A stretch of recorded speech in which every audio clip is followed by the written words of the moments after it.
Me acusaron de asesinar a mi esposa y pasé años cargando con una culpa que no era mía. 20 años después, una sola foto apareció y lo cambió todo para siempre. No sé si realmente existe el olvido.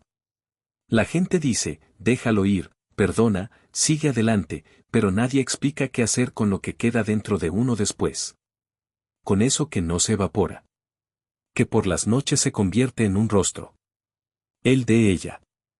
En mis sueños siempre lleva el vestido rojo. El mismo que usaba para ir a misa en Semana Santa. Y en los sueños, siempre guarda silencio. Me llamaba Ignacio Jiménez. En 2005 era jefe de una pequeña planta química en Sevilla. Tenía 36 años, una casa en Los Remedios, una esposa, Elena, y una rutina que, aunque no siempre fácil, era estable: café por la mañana, albaranes firmados, atascos sobre el puente del Guadalquivir. No éramos felices, no. Pero tampoco tan infelices como para que alguien muriera.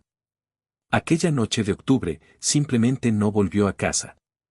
La última vez que hablamos fue por la tarde, salía de una lavandería en la calle Betis y me dijo que pasaría por casa de su hermana. Yo estaba preparando la cena. Una ensalada con atún, la misma que siempre decía que le faltaba sal. Pero esa vez no dijo nada. Unas horas después, su hermana llamó, Elena nunca llegó. Al día siguiente, la policía. Pensé que harían las preguntas típicas. ¿Dónde estuvo? ¿Con quién habló? ¿Tenía problemas? Pero ellos ya sabían la respuesta. Yo. Estaban de pie en nuestro salón y preguntaban, ¿discutían ustedes? Sí, discutíamos. ¿Se agredían? No, nunca. Aunque alguien de su familia afirmaba lo contrario. 2 días después, la madre de Elena llevó a la comisaría un pañuelo con manchas, supuestamente de sangre. Lo había encontrado, decía, cerca de la casa. El pañuelo era suyo, lo reconocí. Pero, ¿dónde estuvo todo ese tiempo? ¿Por qué ahora? Después todo pasó muy rápido. Fotos en los periódicos. Reportajes. Empresario sevillano, principal sospechoso del asesinato de su esposa. Sin cuerpo. Sin grabaciones. Sin testigos. Pero suficientes miradas que ya me habían condenado. El juicio duró 2 semanas. El jurado creyó, no en mí, sino en la imagen. La mató en un arrebato. Eso decían en la televisión. En la calle, los vecinos dejaron de saludarme. Mis padres no vinieron a la última audiencia. Yo miraba al techo mientras escuchaba la sentencia. 5 años. Con atenuantes. Las paredes de la celda eran verde grisáceas. La prisión estaba en Aracena. Recuerdo el olor, agua estancada, sudor, jabón con calorías. Dormí 2 años apoyado contra la pared. Para que nadie tocara mi hombro. Para no pensar que ella, en algún lugar, viva o muerta, y yo aquí, como un fantasma diario. Por un error técnico el caso fue parcialmente revisado. Me liberaron, anticipadamente. Pero el nombre quedó. Quedaron los periódicos. Los vecinos. Las ventanas cerradas. Las llamadas mudas. Ahora me llamaba Julián. Vivía en una habitación sobre un taller en las afueras de Granada. Trabajaba la madera. Hablaba poco. No guardaba comida en la nevera que pudiera pudrirse, por si tenía que marcharme. Pero dentro de mí, algo seguía inquieto. Yo sabía que no la maté. Pero no sabía, ¿qué pasó? Si realmente estaba muerta. Y si había alguien más, al menos una persona, que se hubiera hecho esa pregunta alguna vez, además de mí. 20 años no son tantos cuando los llevas encima como una piedra. No cuando cada vez que entras a un bar, sientes que alguien baja la voz. No cuando los padres de ella todavía viven en la misma casa, en San Bernardo, y cierran la cortina si te ven pasar. Y aún así, me cuesta contar qué ocurrió realmente, porque ni siquiera yo lo sé del todo. Aquella noche, después de colgar el teléfono, preparé la mesa como de costumbre. 2 platos. 2 copas. Encendí la luz cálida del comedor. Cuando dieron las 9:30 y ella no aparecía, supuse que se había quedado conversando más de la cuenta con su hermana. No era raro. Elena hablaba mucho cuando quería. Pero a las 11 ya empecé a inquietarme. A medianoche, llamé yo.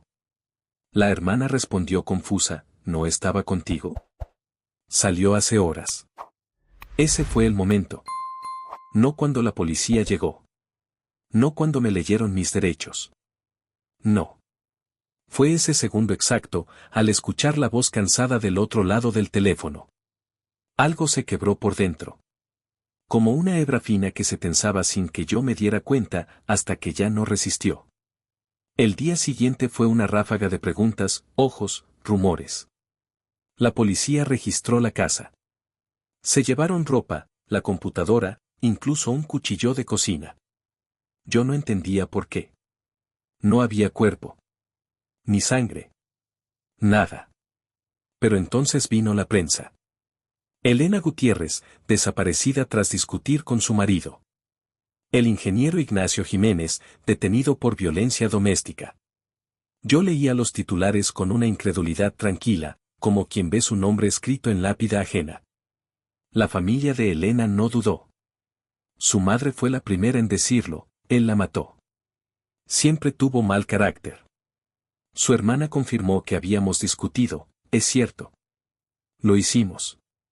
Como cualquier pareja. Pero jamás la toqué. Nunca grité. Si algo me definía en ese matrimonio, era mi silencio. Y quizá por eso fue tan fácil acusarme. Porque los que no gritan no tienen defensa. Porque parecemos culpables en cuanto nos callamos. En la tercera noche, me encerraron. La prisión preventiva. El juez dijo que había riesgo de fuga. No me dejaron volver a casa. En el juicio, no presentaron pruebas sólidas, solo una narrativa. Ella se fue tras una pelea. Él se quedó solo. Días después, apareció un pañuelo con sangre. En la acera de enfrente. ¿Quién lo puso allí? ¿Por qué no se vio antes? ¿Cómo sabían que era sangre de ella? Nadie preguntó eso. Yo sí. Me condenaron. No por lo que hice, sino por lo que parecía haber hecho. El abogado de oficio dijo que lo lamentaba. Que fue una tormenta mediática. Que con otro juez quizá habríamos tenido más suerte. No respondí. Solo pedí que me llevaran lo antes posible. No quería ver más cámaras. Y así desaparecí. Pero no del todo. Me convertí en Julián en una tarde cualquiera, frente a un mostrador de madera barnizada en una estación de autobuses de Granada. El hombre del hostal no preguntó mucho. Dije que venía del norte, que buscaba trabajo manual, algo sencillo. Tenía las manos marcadas por los años de encierro, pero eso no le importó. Aquí siempre hace falta alguien que sepa usar herramientas, murmuró. Durante los primeros meses, no salía más que para comprar pan y tabaco. A veces caminaba hasta el mirador de San Nicolás cuando no había turistas. Me sentaba ahí, con vista a la Alhambra, sin pensar en nada concreto. Solo en lo que había sido y en lo que fingía ser. La habitación sobre el taller era fría en invierno. Las cañerías hacían un ruido metálico por las noches. Pero dormía. Por primera vez en años, dormía más de 4 horas seguidas. No soñaba con Elena. No entonces. Era un alivio. Aprendí a lijar madera con paciencia. A reparar puertas, mesas, muebles antiguos. El trabajo era silencioso, repetitivo. Nadie me preguntaba por mi pasado. Yo no preguntaba por el de ellos. Los domingos, a veces bajaba al río Genil y veía pasar a la gente con perros, niños, bicicletas. Me gustaba el murmullo de vida ajena. Pero no me atrevía a cruzar ciertas líneas, no hablaba con nadie más de lo necesario, no daba mi número real, no dejaba rastros. Me sentía como una hoja arrastrada por el viento, presente, pero sin raíz. Un día cualquiera, 20 años después de todo, mi teléfono viejo vibró. Era un número desconocido. Contesté por reflejo. La voz era conocida, aunque más grave. Más cansada. Soy Tomás. Mi primo. El único que nunca me cerró la puerta del todo. Me dijo que había estado en Murcia por trabajo. Que, en un supermercado, había visto a una mujer. Morena, de unos 40 y tantos. Con 2 hijos adolescentes. Estaba con un hombre. Parecían una familia.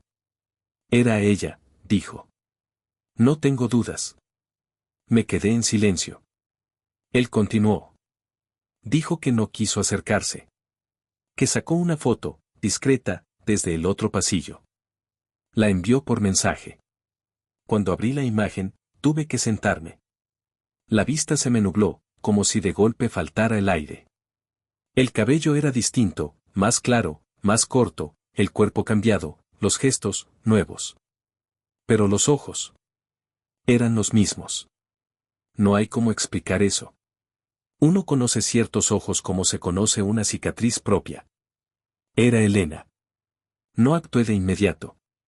Guardé la imagen durante días, como si fuera una herida que no sabía si debía tocar. La abría por las noches, en la oscuridad de la habitación, y la miraba con una mezcla de rabia y vacío. No era un fantasma. No era un recuerdo. Era una mujer viva, caminando por un supermercado, comprando pan y leche, como si nada. Finalmente llamé a Tomás. Le pedí ayuda. No quería involucrar a la policía, ya había tenido suficiente de eso. Pero necesitaba saber. Necesitaba pruebas. Contratamos a un investigador privado en Murcia. Uno discreto, que no hiciera preguntas inútiles. El tipo trabajó con precisión. Durante 3 semanas siguió a la mujer que aparecía en la foto. Su nombre ahora era Clara Martín. Vivía en un barrio tranquilo, en las afueras. Tenía un empleo administrativo en una clínica dental. Llevaba una vida simple. Nadie allí sabía que alguna vez había sido Elena Gutiérrez. El informe detallaba su rutina, dejaba a los hijos en el instituto, caminaba hasta el trabajo, volvía con bolsas de supermercado, paseaba al perro. Algunas tardes iba al parque con su pareja. Nada fuera de lo común. Nada sospechoso. Y eso fue lo más difícil de digerir. ¿Cómo alguien puede inventarse otra vida entera, vivirla 20 años y no mirar atrás? ¿Cómo se duerme sabiendo que otra persona, yo, paga el precio de tu desaparición? El detective también descubrió que había cambiado de documentación poco después de que me condenaran. Había usado un segundo apellido de su abuela, inventado una historia de divorcio con un exmarido violento. Se mudó de ciudad, de provincia. Nadie preguntó demasiado. Yo leía todo eso en la mesa de la cocina, con un café que se había enfriado sin que me diera cuenta. La carpeta estaba llena de fotos impresas, papeles, horarios. A ratos la cerraba y simplemente miraba la pared. No sabía qué sentir. No era solo rabia. Era otra cosa. Una especie de orfandad interna. Como si, al verla viva, yo dejara de existir un poco más. Fui a Murcia en un tren temprano, sin decirle a nadie. Llevaba una mochila pequeña, un cuaderno, un cargador y la carpeta con todo lo que el detective me había dado. No sabía qué pensaba hacer. No tenía plan. Solo sabía que no podía seguir viviendo con la imagen de ella caminando por pasillos iluminados, sin peso en los hombros. La ciudad me recibió con ese sol cansado de otoño. Me instalé en una pensión cerca del centro, donde nadie preguntaba más que el número de habitación. Al día siguiente, me paré frente al supermercado donde Tomás la había visto. Pasaban madres con carritos, jubilados, estudiantes con audífonos. Gente corriente. Y entonces la vi. Iba con uno de los adolescentes, el hijo mayor, supuse. Cargaba una bolsa de papel. Llevaba el cabello recogido y gafas de sol, pero no había forma de no reconocerla. Su manera de caminar. El giro leve de la cabeza al escuchar al niño. Incluso su risa. No la oía, pero la vi en el cuello, en los hombros. Era ella. Sentí que algo me empujaba desde dentro, como una presión detrás de los ojos. Una ola. Un rugido sordo que llevaba años guardando forma. Me apoyé contra una farola. Cerré los ojos. No iba a gritarle. No iba a correr tras ella. Pero tampoco podía irme. No después de todo. Esa noche, en el cuarto estrecho de la pensión, escribí su nombre completo en una hoja de papel y lo miré durante horas.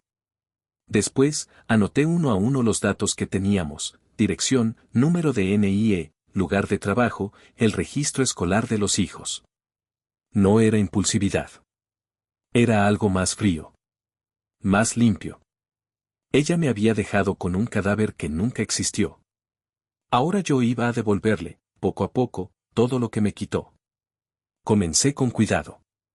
No quería errores. No quería que pudiera decir que fue un malentendido, una coincidencia. Necesitaba que cada paso tuviera peso. Silencioso, pero irreversible. Primero, reenvié el informe del detective a un periodista de Palma con quien había hablado años atrás, justo después del juicio. Él fue uno de los pocos que, en su momento, dudó de la versión oficial. Le escribí desde una cuenta nueva, sin firma, sin promesas. Solo envié las pruebas y un mensaje corto: ella vive. Nunca estuvo muerta. Él sigue pagando. 2 días después, me contestó. ¿Dónde fue tomada esta foto? Le respondí: Murcia. Barrio San Andrés. Clínica Dental El Mirador. No necesitó más. Luego imprimí 2 sobres. Uno dirigido a esa misma clínica. Otro a la dirección del colegio donde estudiaban sus hijos. Dentro, el mismo resumen de identidad, el cambio de nombre, el antecedente del caso, el extracto del juicio. No acusaciones. Solo datos.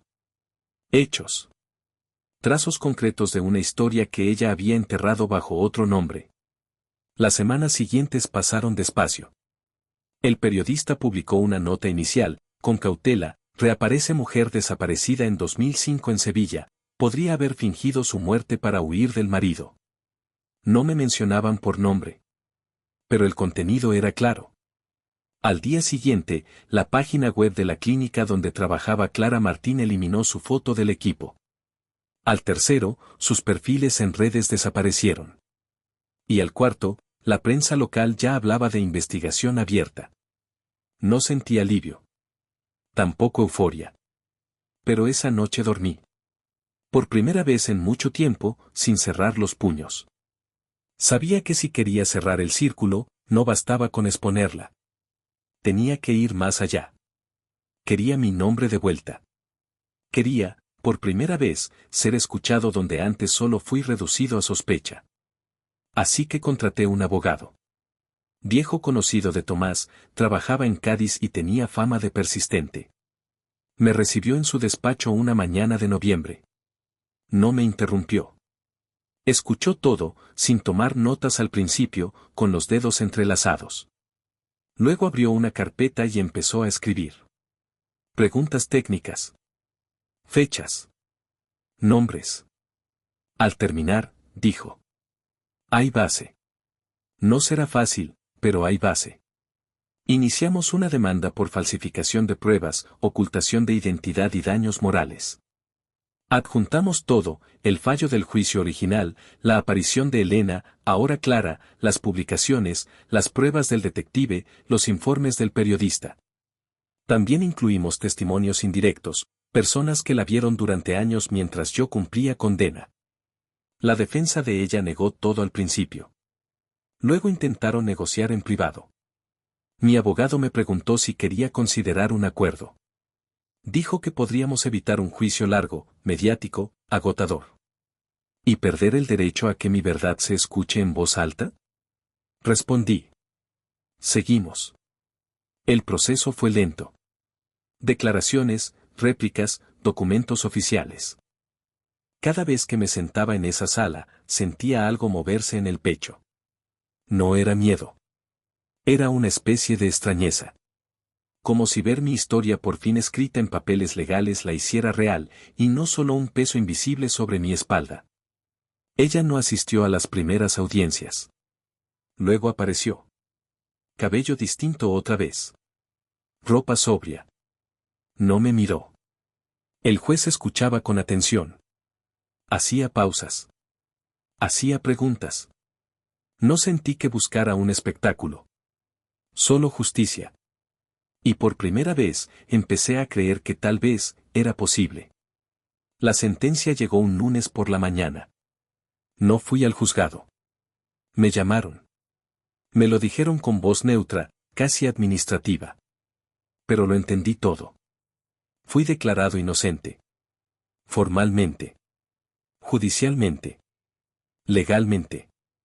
El tribunal reconoció que la condena original fue errónea, basada en pruebas débiles y suposiciones reforzadas por un testimonio manipulado. Se me otorgó una compensación por los años de prisión, por los daños morales, por el estigma. No me importaba el dinero. Era el acto, no la cifra. Elena, o Clara, como se llamaba ahora, fue condenada a 3 años de prisión condicional por falsificación de pruebas, usurpación de identidad y obstrucción de la justicia. No entraría a la cárcel. Pero su nombre, el verdadero, apareció en todos los titulares. Y ya no podía esconderse detrás de otra cara. La prensa hizo lo suyo. Algunos hablaron de la mujer que fingió su desaparición. Otros usaron palabras como traición, montaje, drama judicial. Nadie pidió disculpas por los 20 años que viví como sombra. Nadie mencionó las noches en las que deseé no despertar. Esa tarde caminé hasta el río Guadalquivir. Me senté en un banco, al lado de un grupo de turistas que no sabían quién era. Llevaba un periódico doblado bajo el brazo. En la portada estaba mi nombre. El verdadero. Ignacio Jiménez. Ya no como sospechoso, sino como lo que siempre fui, un hombre que dijo la verdad. Saqué el periódico. Lo abrí. El viento levantó una esquina de la página. No hice nada por detenerlo. Lo dejé volar. No era redención.